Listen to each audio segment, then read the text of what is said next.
দেখেন এখন 72 ঘন্টায় কোরআন শিখার ব্যবস্থা আছে, মানে 3 দিনেও কোরআন শেখানোর ব্যবস্থা এখন হয়েছে। আগে কিন্তু এটা ছিল না। এটা হচ্ছে এই আয়াতের উপরে ওলামায়ে কেরাম গবেষণা করে তারা বের করেছেন যে কোরআন শিক্ষা কতটা সহজ। এমন আছে না অনেক যে মাস্টার ডিগ্রি পাশ করেছে, অনেক কিছু তার ভিতরে ইলেম আছে দুনিয়াভি, কিন্তু কোরআনের জ্ঞান নাই, আছে একেবারে কি বিরাম বাড়ি, শূন্য বাড়ি, তাই না?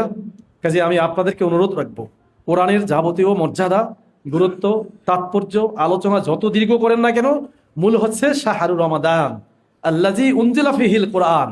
রমাদান মাস অন্য মাসের মতোই মাস, এই মাসের যে আলাদা মর্যাদা এর মূল কারণ আল্লাজি উনজিলা ফিহিল কোরআন, আল্লাহ এই মাসে কোরআন নাজিল করেছেন। সুবহানাল্লাহ। আর এই কোরআন কি? কোরআন হচ্ছে হুদাল্লিন নাস, মানুষের জন্য হেদায়েত। এখন কোরআন পড়লাম না, আমাদের হেদায়েত হবে কেমনে? আমি কোনটা আমার জন্য কল্যাণকর, আমার পরিবারের জন্য, আমার সমাজের জন্য, আমার ব্যবসার জন্য, আমার অর্থনীতির জন্য, আমার রাজনীতির জন্য কোনটা কল্যাণকর, সেটা আমি জানবো কিভাবে যদি আমি কোরআন না পড়ি?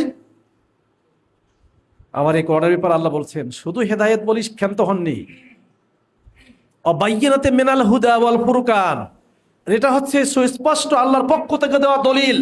এর উপরে আর কোনো দলিল নাই, আর কোনো কিতাব নাই, আর কোনো হেদায়েত গ্রন্থ নাই। আর এটা হচ্ছে ফুরকান।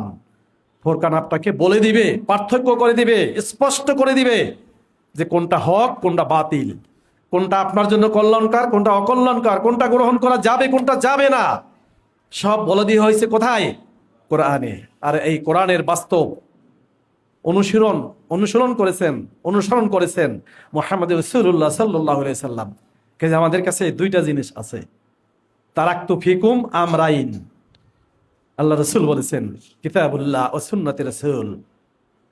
আমাদের গোটা জীবন জিন্দেগি পরিচালনা করার জন্য মুহাম্মদ রাসূলুল্লাহ সাল্লাল্লাহু আলাইহি সাল্লাম বলেছেন, তোমাদের কাছে দুটি জিনিস রেখে গেছি, একটা হচ্ছে কোরআন আর একটা হচ্ছে সুন্নাহ।